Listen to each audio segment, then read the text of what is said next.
I love to learn by watching YouTube videos. So I started Googling videos for dads and babies, and there is like no videos out there. I'm like, what the heck? And so I figured, hey, I'm just gonna share my journey and what I've learned with the dads out there and help the dads out there to be the best dads you can be and get you ready for having a baby and then dealing with a baby when it comes. Now, so good for you using your YouTube time to learn about being the best dad and how to raise a baby. And so we need more men who really care about raising babies and being the best dads, because if you make the best kids, you make the world a better place, and your life carries on through the legacy of you raising your children. Sometimes it seems like when the baby's in the womb, it's not really happening. The baby's not really here yet. And it's, for me, that I don't understand why they call the baby first day alive when it's out of the womb. The baby's 9 months old. It's not, day one when it's just coming out of the womb. But I understand that it just seems, even for my wife, that the baby's real, but it definitely gets way more real when the baby comes out. But just fight the challenge of thinking that, it's very, they say it's more common for men, obviously, because the women have to carry the baby and, go through all the uncomfortableness of having the baby inside them and the morning sicknesses and all this stuff. So it's definitely way more real for them. But for us men, we see our wives pregnant, but life just kind of seems to go on normal. So that life isn't going on normal. There is big changes coming to happen. So just really take it seriously. Just know that it's a big life change. Everybody will tell you that, and start getting ready for that change. So the more ready that you are in anything you do, especially parenting, being a father, having a baby, the more easier it'll be when the time comes that you can enjoy it more and be able to handle the challenges that you're faced, right? So obviously there's going to be challenges coming with having a baby. Your life's not your own. It's a big responsibility. So be prepared. It'll help you a ton when the time happens. So for me, being prepared looked like exactly what you're doing, watching YouTube videos, learning all you can, trying to be in the meetings that your baby's mama is going to with the hospital, and any kind of training that you can be a part of. Try to be a part of as much as possible, read books. I like to ask people, so I'm a real relational person. I asked all my friends that have babies questions, asked my parents, my siblings, anyone I knew that had a baby. I was trying to ask them how their experience went and what they learned, and kind of learn tips and learn from them. So that's definitely learn all you can, and which is exactly what you're doing right now. One of the things we did leading up to having the baby, so my wife and I run a company, is try to get our company in a place where we could be able to take off and be with our daughter. So we don't live to work, we work to live. And so the most important thing is be there for my daughter. So we hired a bunch of employees and trained them up before having her, so that the company was ready to run itself more when she came, so I could get some time off and be with my daughter. So she's the most important thing to me in my life, along with my wife and God.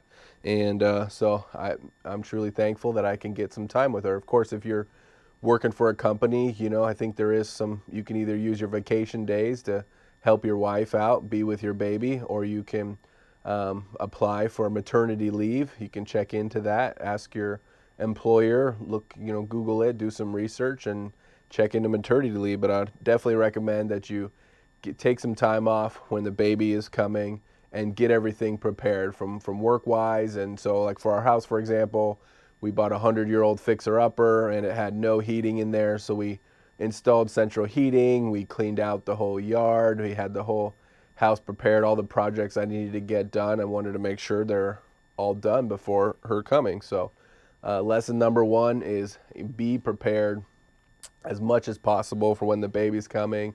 Of course, the mom should be probably had prepared the whole baby room, so highly recommend doing that as early as possible. Don't wait for like last month to start preparing the baby room and buying everything you need. And so for us, we had the baby in the hospital, which for us was a great experience. And so you need to have bags prepared, because this hospital room here, there's not much of a bed. So I'm gonna show you here what I've been sleeping on. And so all they gave me was this little pull out here, and this just barely pulls out. It's not a real bed or anything, just some kind of couch thing that you sleep on. So it is not very comfortable. So I highly recommend, a buddy of mine, he shared, get one of those little pool floaties that you lay on. He said they sell them at the Dollar General where he lives, but I think they're super cheap. So that way you can just prop it on the floor here, and you can get some sleep. So it's pretty hard to, you won't sleep much anyway, but if you have a better place to sleep on, definitely make life easier. But I would recommend bringing your own pillows, bringing some shampoo, some soap to be able to take a shower in, definitely some changes of clothes. And for me, I highly recommend a button-up shirt. So a button-up shirt. Babies like to have skin-to-skin contact, so you basically unbutton your shirt and have the baby sitting close to you. So Tabea here is called swaddled. She's wrapped up in a blanket, so they either like being swaddled or close to your skin. So I'll get more into that, but basically pack some clothes, pack some snacks to eat, some food, have some water, you know, all the necessities. Like if you're going away for a little bit, have them loaded up in your car, so if you do need to drive up to the hospital right away, that stuff's all packed in advance. Have your charger for your cell phones, all that type of stuff. So it's pretty inconvenient to be able to go back home oftentimes and try to get everything you need if it's not all ready to go. So also the good thing to be aware of, which the hospital will probably tell you, is you need a car seat. They won't let you take the baby home without a car seat, so you should definitely have a car seat and all ready to go. It was very important as a man that you go to the hospital, plan on staying there. Don't go home, you know, don't go to a hotel, you know, plan on staying there. It's, even if it's uncomfortable, it's not a great place to sleep. You know, sleep there, and you know you're not going to get much sleep for a night or two or more, and you're there to help support your baby mama to anything she needs. So picking up the baby, changing poopy diapers, giving it to her, changing the baby to different sides of the breast for feeding, and calm the baby down, give mama a break, and all that sort of thing. Learn to swaddle, learn all that you can. So we had our baby in the hospital and found that the hospital was super great in teaching. So sometimes, men, we like to think we know how to do things, or we'll just shy away, not wanting to do it if we don't know what we're doing with. So don't shy away. It's your daughter. Ask the nurses and all those people that are help you, you know, be interested, ask how to do it, have them show you. So learn everything. That's the best time to learn, is while you're in the hospital with all these people wanting to show you what to do. Obviously, they do it every day. They're going to do it perfectly, but it's okay if you don't know how to wrap a baby up real well, or don't know how to change a diaper and the baby's screaming at you for taking a while and it's cold. It's okay. You're going to get faster at it. You're going to get better at it, but just keep learning. Do your part to help. So this is Tabea here. One of the things you'll learn is just to calm the baby down. So what I like to do is, you know, pat the back, you know, not real hard, just give her a little firm pat or pat on the butt. And they just like being close and just like something happening, calm them down. So I'll usually also will sing a song. It doesn't matter what it is, if it's one lyric of Justin Bieber or something that think off the top of your head. So the song I sing is "He's Got the Whole World in His Hands." I only know the one line, and I just repeat it, you know, over and over, and just a little singing or humming or telling her it's okay. Just likes to hear your voice. And so for me, I used to speak to Tabea when she was in the womb, you know, every morning, every evening, just tell her I love her and this or that. So she got used to my voice in the womb, so that when she comes out of the womb, she'd recognize my voice still. So if your baby's not born yet, I encourage you to talk to her in the womb, but obviously, you know, use your voice to calm her down when she's a bit fussy and worked up. And so you just pat the back, and then you can rock a bit or walk around or sway side to side, just kind of, you know, nothing too extreme, but just kind of trying to calm the baby down. And another thing you can do, definitely unbutton your shirt, get her skin to skin contact, hold her, you know, tight. She's a tiny baby, but just hold her snug and let her feel your warmth. And you want to keep them warm as much as possible, keep blankets on them. So another thing you do is called swaddling, and you'll see on this video here that you're wrapping the baby up in a blanket. And so you want to wrap the arms and legs really tightly so that they feel snug just like they are in the womb. So at first took a little while to get used to. Tabea's legs kind of flail all over the place, so it's hard sometimes to get her snug, but they definitely like this position. But mostly they like skin-to-skin contact, so you just have your shirt open, have her close to you, and then put a blanket over her. We brought extra blankets from our house. We got one from Costco that was super warm and fuzzy, just to keep her nice and warm as much as possible. And so yeah, just learn to get her to calm down and hold her and give mom a break, and also just enjoy time with your daughter and loving on your daughter. Tell her that you love her and just speak to her and get some good quality time of relaxing and just being with her and getting to hold her and being close and supporting the baby mama. So the baby mama's gone through a lot. A lot of times they're on drugs that's kind of it needs time to wear off. And so the mom's gonna need a lot of help during that time and be able to be with the baby, calm the baby down, change diapers. So the nurses here showed me how to change diapers a couple times, so I just jumped in and started doing it. So a little tip is, if you're having a daughter, you don't want to wipe from the butt up. That way you don't want to get poop in her private, so you want to wipe down. So the baby will start crying, it'll get cold when you're laying in the tub and you're cleaning it out. So you basically I usually have the wipes, I lay them on top of the container, ready to go, take about 3 wipes out, and have the diaper ready to go, the straps out. So that way it's as short as process as possible, because I know Tabea's gonna start crying. And so put her down, take old diaper, slide it down a little bit, get the poop and pee away from her, but still have her butt on the diaper. You wipe the area clean. Don't wipe real hard. Their skin is super sensitive when they're really young.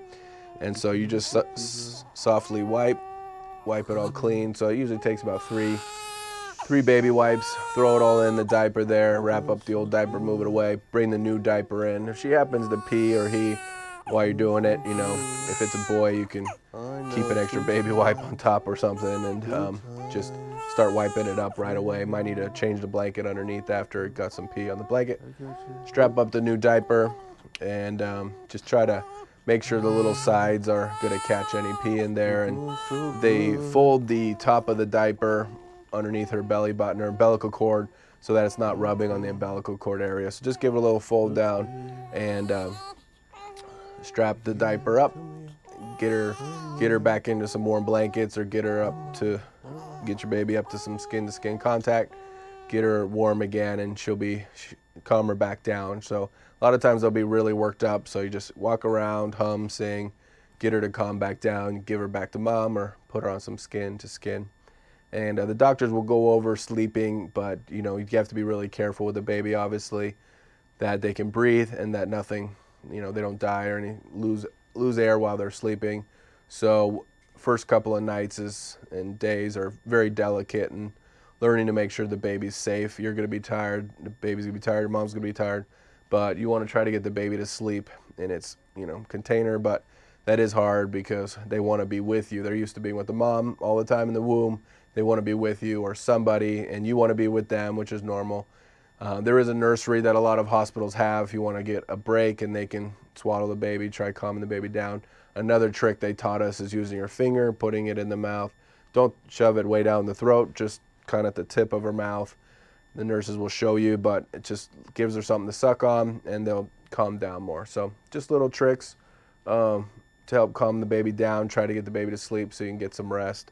But just, make sure they're well and safe, well taken care of, obviously.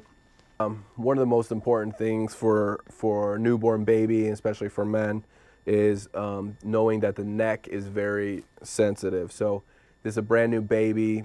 It was been in a womb in a sack of water, in a swimming pool.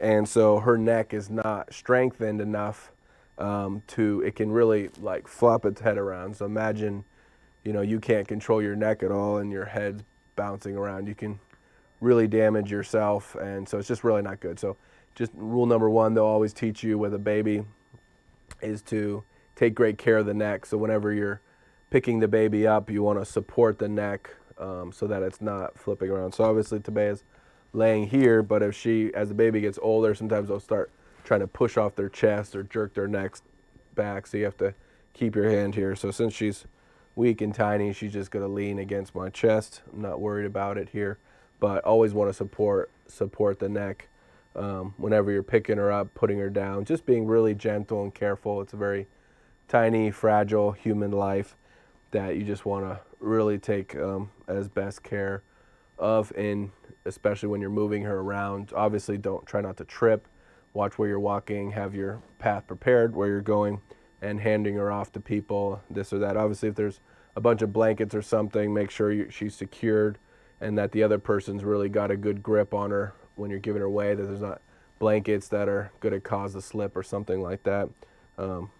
Just take really good care, but just always remember the neck.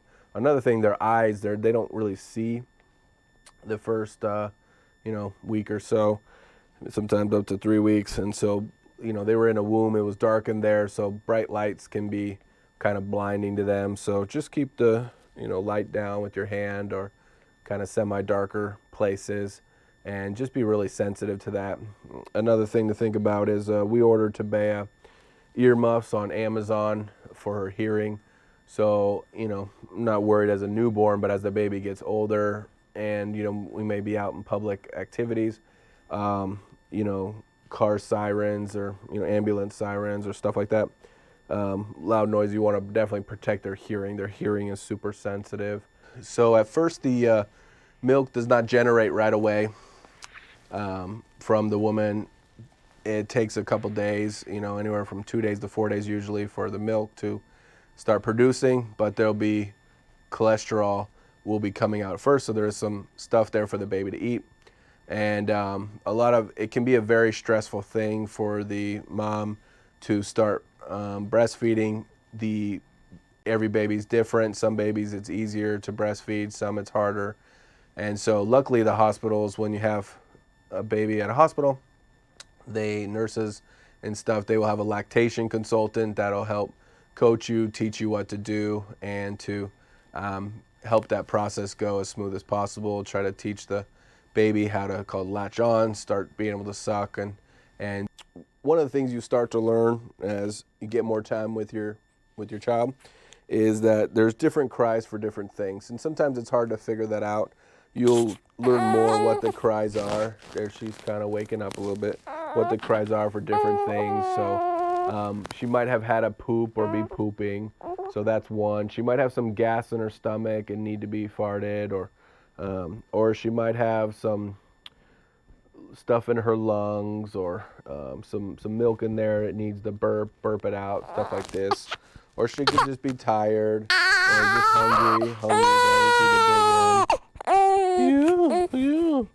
So Tabea's she's already eaten, but she just, might just need to make some little cries, and might be uncomfortable for a minute or different things. So it's good to always try to calm them down, but just know that, hey, this cry, maybe it's been an hour or two, maybe there's a poopy or some pee in the diaper that I need to change. So you can check that. If it's fine, you can put the diaper back, or hey, maybe if it's been a couple hours, maybe it's time to feed. So you're just kind of knowing what times the last thing happened, maybe that thing's going on, or if she just fed, go ahead, pick her up, give her a little burp, see if she burps, give her some pats, maybe she's got that. Or one of the things you can do is you can take their legs and you bend them up to their stomach, right?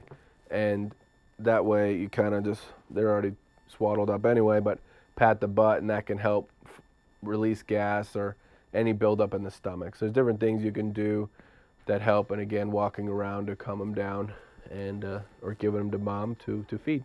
All right, shout out to all the dads out there. You are either just had a baby or about to have a baby, and good for you. If you are wanting to prepare and be the best dad that you can be, that is awesome. You are the right page, right YouTube channel.